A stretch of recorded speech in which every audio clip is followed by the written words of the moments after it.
Movement होता है। इस डायग्राम को अच्छे से देखिएगा, इसमें आपको फिलामेंट देखने को मिल रहा है, हुक है और बेसल बॉडी है। फिलामेंट इसका रिस्पॉन्सिबल होता है मूवमेंट के लिए। Internal body. सो स्टार्ट करते हैं हम अपना day 2 quickly revision of cell the unit of life. ये नोट्स आपको फ्री में मिल जाएंगे मेरे ही चैनल पर। Cell the unit of life, तो इसमें बेसिकली हमारा cell fundamental structural and functional unit of life होता है। जैसे सेल जिंदगी की सबसे छोटी यूनिट है। ये सिर्फ एक छोटा सा स्ट्रक्चर नहीं, ये पूरी फैक्ट्री है। खाना बनाता है, सांस लेता है, वेस्ट निकालता है, रिप्रोड्यूस करता है। इसलिए इसे कहते हैं cell structural and functional unit of life. इसमें दो ऑर्गेनिज्म होते हैं। पहले बात करते हैं यूनिसेल्युलर की। ये सिंगल सेल का बना हुआ होता है, जैसे बैक्टीरिया या अमीबा। पूरा जीवन चला देता है लेकिन एक ही सेल से जीता है। सोचो इतनी छोटी सी चीज़ में कितनी पावर पैक होता होगा। इसको पूरे को डिटेल में पढ़ेंगे लेकिन बायोलॉजिकल क्लासिफिकेशन के अंदर। दूसरे की बात करें वो होता है हमारा मल्टीसेलुलर ऑर्गेनिजम्स। इस पैराग्राफ को सिंपली समझाऊं तो इसका मतलब ये है, जैसे हम पेड़ पौधे, हमारे अंदर लाखों करोड़ों सेल्स मिलकर के काम करते हैं। हर एक स्पेशल फंक्शन होता है। मसल्स अलग काम करती हैं, नर्व अलग काम करती हैं, एक टीम वर्क दिखाया जाता है। सबसे इंपॉर्टेंट पॉइंट की बात करते हैं। लिविंग होने की पहचान ही सेलुलर ऑर्गेनाइजेशन है। जिसमें सेल है वही जिंदा है। Which means anything less than a cell can not ensure independent living. इस रेड बॉक्स का कहने का मतलब यही है, जिसके अंदर सेल्स हैं वही लिविंग है। अब थोड़ी सी हिस्ट्री की बात करते हैं। माइक्रोस्कोप के बिना कुछ भी नहीं पता चलता। एंटोन वॉन लीमनहॉक ने पहली बार छोटा जीव देखे। फिर रॉबर्ट ब्राउन ने 1931 में न्यूक्लियस डिस्कवर किया। सो अब आते हैं सेल थ्योरी पर। मैं आपको पूरा पैराग्राफ को अच्छे से एक्सप्लेन कर देता हूँ। स्क्लेडन एंड स्वान ने कहा सब लिविंग थिंग्स सेल से बने हैं। फिर रेडोल्फ विर्चो ने मास्टर स्ट्रोक मारा, बोला ओमनी सेलुला ई सेलुला, मतलब नई सेल खुद से नहीं बनती, सिर्फ पुरानी सेल्स के डिवाइड होने से बनती है। इसी से ग्रोथ होती है, वाउंड भरते हैं और लाइफ चलती है। तो फिर वायरस का क्या? वायरस बेसिकली हमारे सेल्स के बने हुए नहीं होते और ये एक्सेप्शन है। इसमें सिर्फ जेनेटिक मटेरियल का पैकेट होता है जो दूसरे सेल्स को हाईजैक करते हैं। इसको डिटेल में आगे पढ़ने की कोशिश करेंगे, अभी इतना ही समझ लीजिए। अब इस पैराग्राफ को अच्छे से पढ़ लेते हैं। इसको मैं मार्क कर देता हूँ, पूरी समरी बोलता हूँ, आप इसको अच्छे से रीड कीजिएगा। सबसे पहले आते हैं हमारे प्रोकैरियोटिक सेल्स, जो बहुत सिंपल होते हैं, प्रिमिटिव होते हैं, जैसे हमारे बैक्टीरियाज होते हैं। इनके अंदर न्यूक्लियस प्रॉपर तरीके से नहीं होता, डीएनए लूज पड़ा रहता है।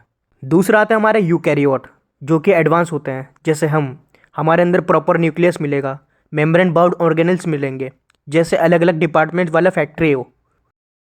सेल के हमारे 3 मेन पार्ट्स होते हैं, जैसे हमारा सेल मेम्ब्रेन, ये एक तरीके का दरवाज़ा है जहाँ पर सिक्योरिटी गार्ड खड़ा है, जो कि सेलेक्टिव लोगों को ही अंदर जाने देता है। दूसरा है हमारा साइटोप्लाज्म। अब साइटोप्लाज्म हमारा जेली जैसा एरिया है जहाँ सारी केमिकल रिएक्शंस होती हैं। अब बात करते हैं न्यूक्लियस की। ये एक बॉस की तरह होता है जो इंस्ट्रक्शन देता है, डीएनए यहाँ स्टोर होगा, यहाँ ये फंक्शन होगा। अब बात करते हैं राइबोसोम की, जो कि हमारा स्पेशल ऑर्गेनल है। एक तरह से प्रोटीन बनाने की मशीन है जो कि नॉन मेम्ब्रेन बाउंड होती है। और ये आपको दोनों में देखने को मिलेगा, चाहे प्रोकैरियोट हो जिसमें आपको 70s देखने को मिलेगा, यूकैरियोट में आपको 80s देखने को मिलेगा। ऐसी इसमें हमारी स्वेडबर्ग यूनिट होती है जो कि निकलती है साइज और डेंसिटी को मेजर करके। Cell diversity, size and shape. Cells एक जैसी नहीं होती, हर सेल अलग अलग काम करती है, तो उनका फंक्शन भी डिफरेंट हो जाता है और शेप भी अलग हो जाती है। सो इसमें सबसे पहले आती है हमारी आरबीसी, जो कि हमारी रेड ब्लड सेल कहलाई जाती है। ये हमारे ब्लड में होती है, डिस्क शेप की होती है, जो कि कॉनकेव होती है दोनों तरफ से। 7 to 8 माइक्रोमीटर देखने को मिलेगा। अब आते हैं दूसरी सेल पर, जो कि हमारी माइकोप्लाज्मा होती है। ये सबसे छोटी सेल है, सिर्फ 0.3 माइक्रोमीटर की देखने को मिलेगी। ये बैक्टीरिया जैसे हैं लेकिन सेल वॉल नहीं होती, इसलिए माइकोप्लाज्मा अपनी शेप बदलती रहती है। ये स्मॉलेस्ट सेल मानी जाती है। अब दूसरा आता है बैक्टीरिया, जो 3 to 5 माइक्रोमीटर होता है। पूरी टेबल अच्छे से याद कर लीजिएगा, एग्जाम में पूछा जाता है। अब बात करते हैं प्रोकैरियोट की। तो बेसिकली इसमें होता क्या है, इसको पूरे पैराग्राफ को मैं अच्छे से एक्सप्लेन कर देता हूँ, आप एक एक लाइन को अच्छे से देख लीजिएगा। तो सबसे पहले बात करते हैं इसके जनरल कैरेक्टर्स की। ये आपको देखने को मिलेगा बैक्टीरिया, ब्लू ग्रीन एल्गी जिसे हम साइनोबैक्टीरिया बोलते हैं, माइकोप्लाज्मा, पीपीएलओ। जनरली ये स्मॉलर होते हैं यूकैरियोट से, बट मल्टीप्लाई करते हैं फास्टर देन यूकैरियोट, जैसे कि 20 मिनट में डिवाइड हो जाते हैं। और वहीं हमारी सेल्स 24 आवर्स लेती हैं। इसमें एग्जांपल दिया हुआ है इकोलाई का, जो कि क्लासिक राउट शेप प्रोकैरियोट्स होते हैं। ये सभी आपको सिंगल सेल्स मिलेंगे जिनमें प्रॉपर न्यूक्लियस नहीं होता, डीएनए इनके लूज होते हैं, साइटोप्लाज्म में होते हैं, जो कि न्यूक्लियोइड कहलाया जाता है। इसमें आपको मेम्ब्रेन बाउंड ऑर्गेनेल्स एब्सेंट मिलेंगे, सब कुछ साइटोप्लाज्म में ही होता है। ज़्यादातर में सेल वॉल प्रेजेंट होती है, एक्सेप्ट माइकोप्लाज्मा जिसमें एब्सेंट होती है। तो जब आप डायग्राम की तरफ देखोगे आपको जीनोमिक डीएनए और प्लाज्मिक डीएनए देखने को मिलेगा, जो कि सर्कुलर होता है। अब देखिए जीनोमिक डीएनए जो कि सिंगल क्रोमोसोम होता है, ठीक है।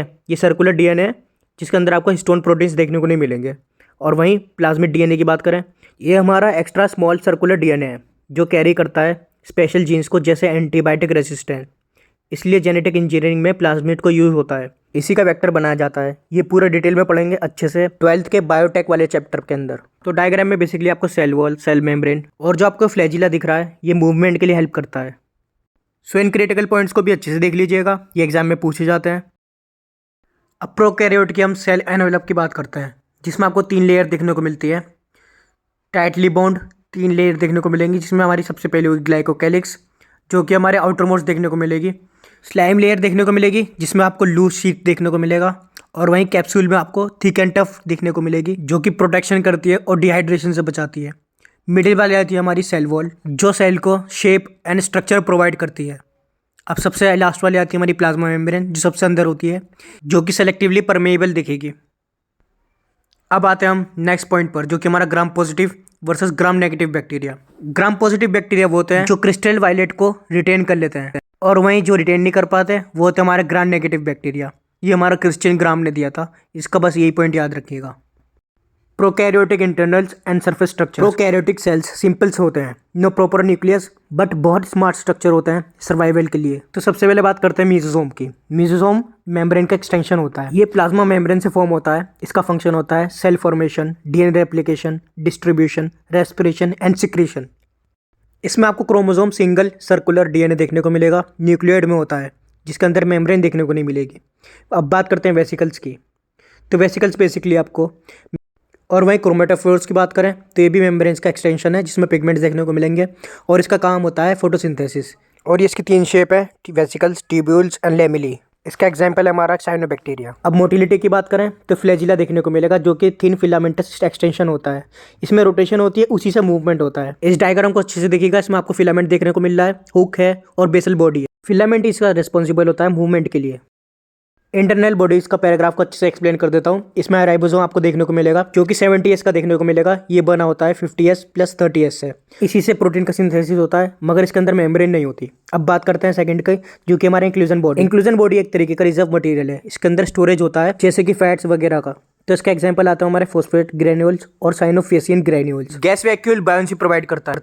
अब देखिए यूकैरियोटिक सेल्स बेसिकली एडवांस होते हैं, जिनके अंदर आपको proper nucleus, membrane bound organelles देखने को मिलेगा। इसका डिफाइनिंग फीचर्स है protista, animalia, well defined nucleus देखने को मिलेगा, मेम्ब्रेन बाउंड ऑर्गेनेल्स देखने को मिलेंगे, और साइटोप्लाज्म के अंदर आपको कंपार्टमेंट देखने को मिलेंगे। अब बात करते हैं हम अपने प्लांट वर्सेस एनिमल वाले कंपैरिजंस के अंदर, जिसके अंदर आपको प्लांट सेल्स के अंदर सेल वॉल प्रेजेंट मिलेगी, वही एनिमल में एब्सेंट होगी। क्लोरोप्लास्ट इसमें प्रेजेंट होगा, एनिमल में एब्सेंट होगा। इसमें आपको लार्ज सेंट्रल वैक्यूल देखने को मिलेगा, और वहीं एनिमल में एब्सेंट होगा। पर आपको एनिमल के अंदर आपको सेंट्रोसोम और सेंट्रियोल देखने को मिलेंगे। अब देखते हैं साइटोस्केलेटन क्या होता है। ये नेटवर्क होता है फिलामेंटस प्रोटीनेस स्ट्रक्चर का, जो आपको साइटोप्लाज्म के अंदर देखने को मिलता है। इसका फंक्शन होता है mechanical support, motility and maintenance of cell shape. इसके कंपोनेंट्स होते हैं जिसमें आपके माइक्रोफिलामेंट्स, इंटरमीडिएट फिलामेंट्स और माइक्रोट्यूब्यूल्स होते हैं। अब पूरा पैराग्राफ अच्छे से एक्सप्लेन कर देता हूं मैं। The cell membrane a fluid mosaic model. Basically इस मॉडल को दिया था सिंगर एंड निकोलसन ने।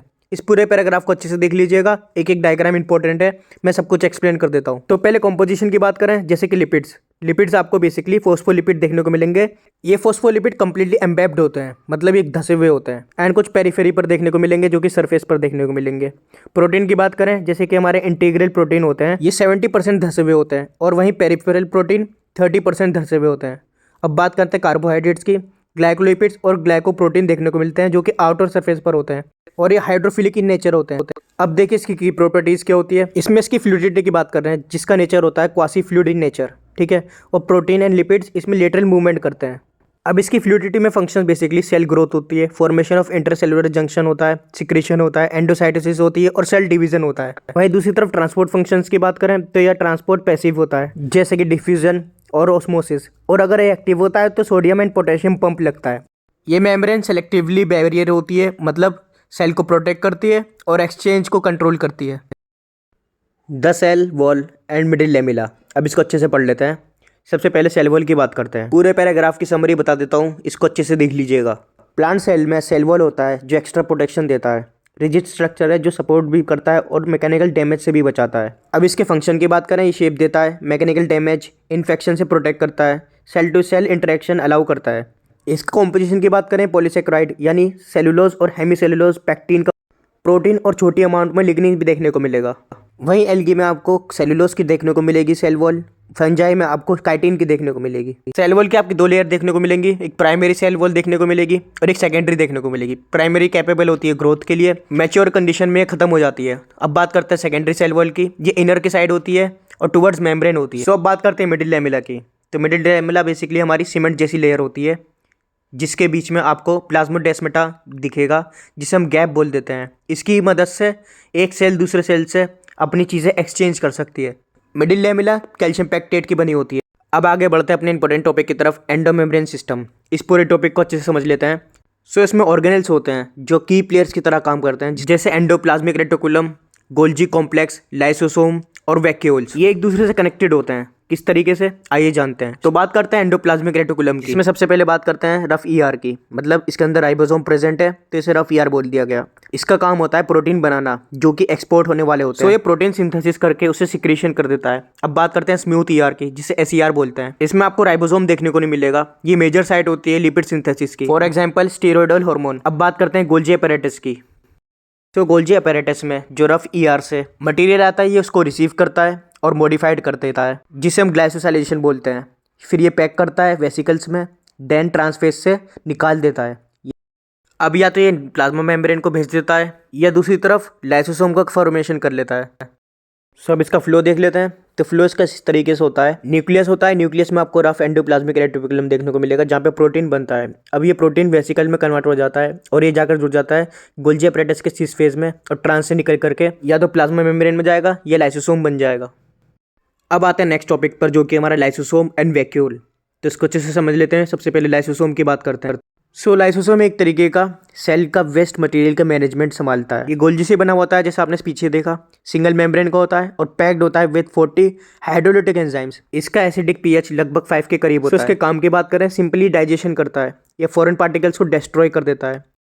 वैक्यूल्स की बात करें तो मल्टीपर्पज स्टोरेज टैंक्स की तरह होता है और ये टोनोप्लास्ट मेम्ब्रेन से बाउंडेड रहता है और यही टोनोप्लास्ट प्लांट के अंदर 90% स्पेस को ऑक्यूपाई कर लेता है। इसका काम होता है टर्गर प्रेशर बनाना, वेस्ट और आयन को स्टोर करना। आयंस अपने लो कंसंट्रेशन से हाई कंसंट्रेशन की तरफ जाके और वैक्यूल के अंदर घुस जाते हैं। एनिमल्स में आपको ये स्मॉल वैक्यूल्स देखने को मिलेंगे जिसको हम फूड वैक्यूल्स बोलते हैं। इसके अंदर ही डाइजेशन होता है। और कॉन्ट्रैक्टाइल वैक्यूल्स भी होते हैं जिसके अंदर वाटर एक्सपेंशन होता है प्रोटोजोआ के अंदर। तो इन दोनों का काम बेसिकली ये लाइसोसोम क्लीन करते हैं, वैक्यूल्स बैलेंस मेंटेन करते हैं।